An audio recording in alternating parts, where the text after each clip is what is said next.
Ashamaar kafuunee daawwattootaa fi hordoftoota AJM akkam jirtan nageen rabbii guddaan bakkuma isin jirtanitti isinirraa haa jiraatu jecha Anolee Global Media irraa oduu guyyaa irraa qabadhee isiniif dhiyaadheetii jira. Oduu guyyaa irraa kan isinitti immoo aan obboleessa keessan Tolchaa Hussein Maddaati.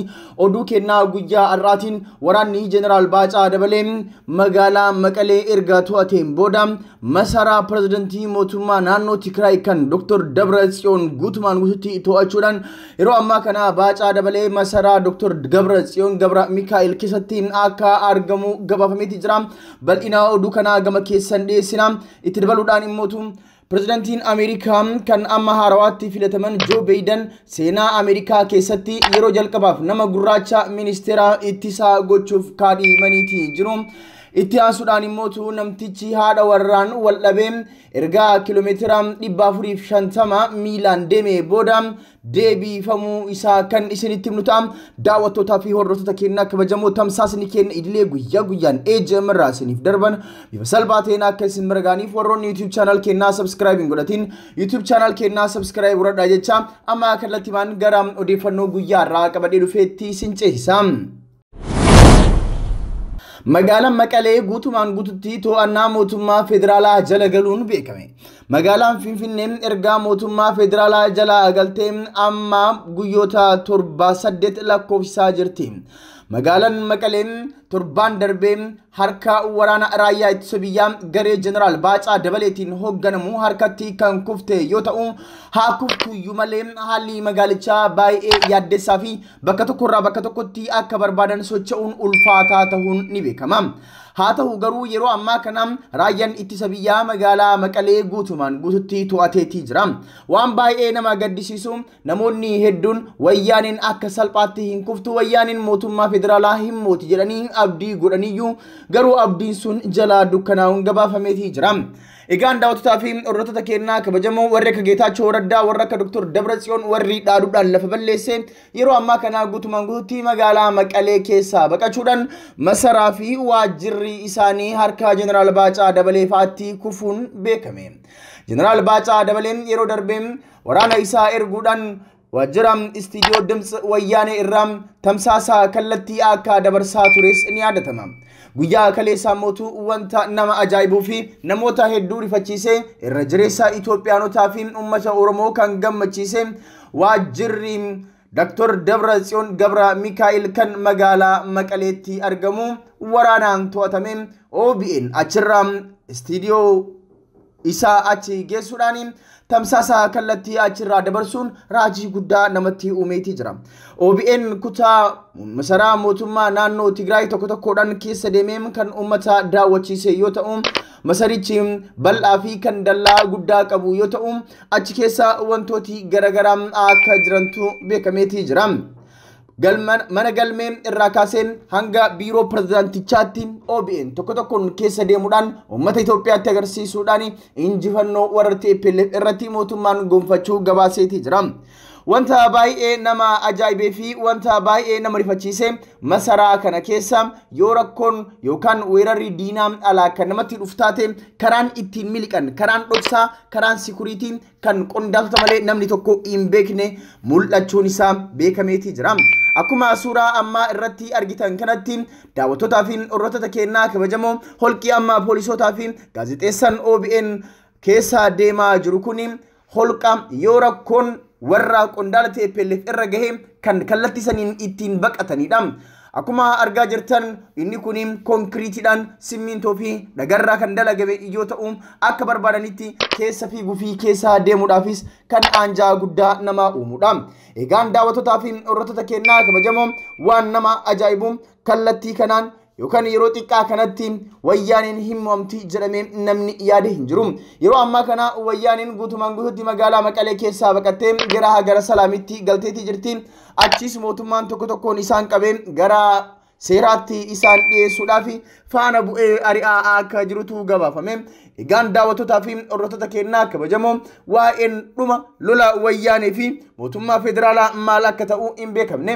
Mootummaan federaalaa garuu lolichi guutumaan guututti dhumatee amma yakkamtoota barbaannee qabuudhaan seeratti dhiyeessuutti jirra yoo jedhu garuu warri wayyaanee ammallee lolli hin dhumanne reefuu eegalaayyuu jechuudhaan dhaadannoo isaanii bakkuma baqatanii itti fufuun eegalaniitii jiru.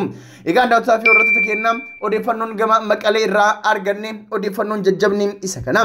Odeeffannoo biyya alaatiin immootu pirezidaantiin Ameerikaa Joo Baayiden seenaa USA keessatti yeroo jalqabaaf nama gurraacha ministeera ittisaa gochuuf kaadhiman. Pirezidaantiin Yuunaayitid Isteetsi kan ittaanu ta'uun kan filataman Joo Baayiden jeneraala sooramarraa turan Lloyd Austin ministeera ittisaa gochuun kaadhimatan jechuun miidiyaaleen USA gabaasaatti jiru. Namni ganna 67 jeneraal Austin lammii Ameerikaa Afrikaa Peentaagaaniin dursuun isa jalqabaa ta'a. Yeroo bulchiinsa Obaamaatti ajaja giddugala dursaa kan turan jeneraal Austin erga soorama bahanii ganna 7 gadi waan ta'eef koongiransiin muudama kanaaf deeggarsa gochuu qaba. Baayiden kana kan murteessan erga muudama ol'aanaa biraa garee nageenya isaanii keessatti kennanii 7 asittidha. Mr. Baydenis ta'ee jeneraal Austin dhimma kanarratti ammallee homaa hin jenne. Miidiyaaleen biyyattii aangoo kanaaf Peentaagaan keessaan yeroo dheeraaf kan tajaajilan Miisheel Filooronii ni muudamu jechuun tilmaamaa turan. Osoo muudamni kun ragga'ee Miisheel dubartii jalqabaa dhaabbata kana dursan ta'uu ture. Mr. Bayden filannoo sadaasaa 3 bara 2020 taasifameen injifachuuf amajjii dhufuu irraa keessa akka pirezidaantiitti muudamuuf ergamam kan jiru ta'us aangorraa kan turan Trump garuu ammallee mo'amuu isaanii hin amanne. Jeneraal Austin eenyudha jettanii na gaafachuun keessan hin oolu gaggabaabsee gurra isin buusa.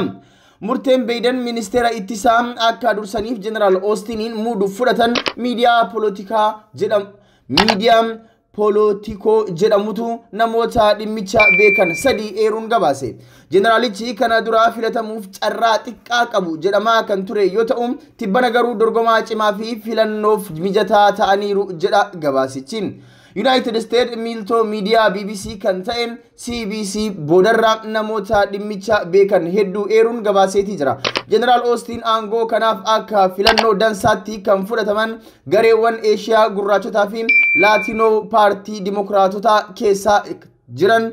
Bayden aangoowwan gurguddoo akkasirratti namoota hawaasa lakkoofsan xiqqaa keessaa dhufan akka mudaniif waamicha dhiyeessaa wayita jiranittidha. CNN gama biraatiin Bayden jeneraaltichaaf muudamaa kana dhuma torbee darbeerraa akka itti kennanii fi Austinis fudhachuu isaanii CNN madda eeruun gabaaseera jechuun BBCtu nutti hime.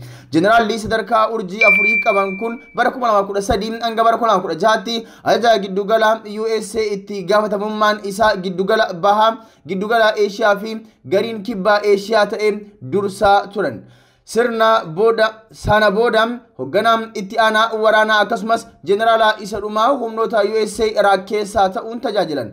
Baroota bulchiinsa Obaamaa Bayden pirezidaantii itti aanaa turanitti namni kun itti dhiheenyaan hojjechaa turan. Haa ta'u malee aangoowwan kan duraa qaban kan akka miseensummaa boordii dhaabbata nageenya Raytheon jedhamuun wal qabatan danqaawwan isaan mudachuu akka danda'u CBS gabaaseetii jira.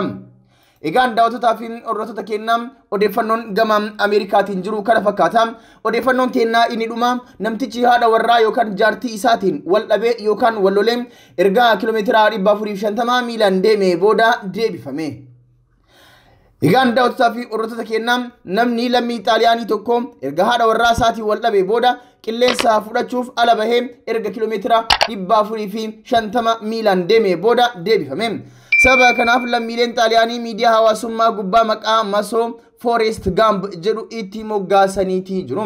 Kunis fiilmii bara 1994 bahee kan Tom Hanks taatoo ta'e irratti hirmaatee fi Ameerikaa keessaa fageenya hedduu kan fiige yaadachuuni.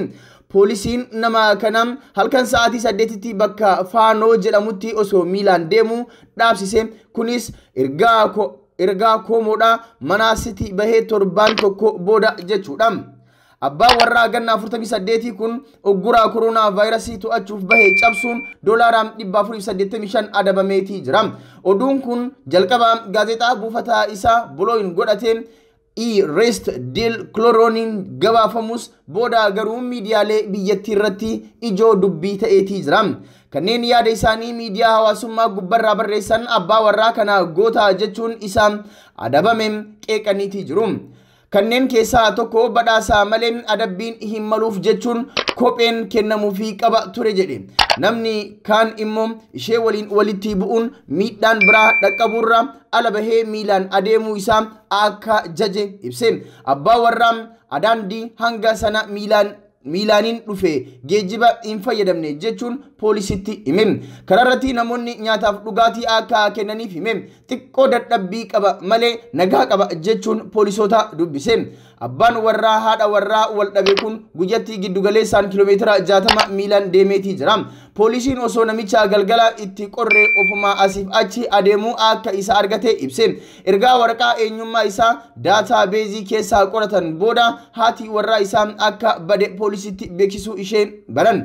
Ergasii ishee dubbisanii dhuftee isa fudhatte. Adabbii poolisiin isa adabeef waan jette miidiyaaleen xaaliyaanii waan gabaasan hin qabani. Egaan daawwattotaa fi hordoftoota keenyaa kabajamoo odeeffannoon har'aaf qabannee isiniif dhiyaannee kanuma odeeffannoo biraatiin deebinee hanga wal garuutti turtii gaarii isiniif haa taatu.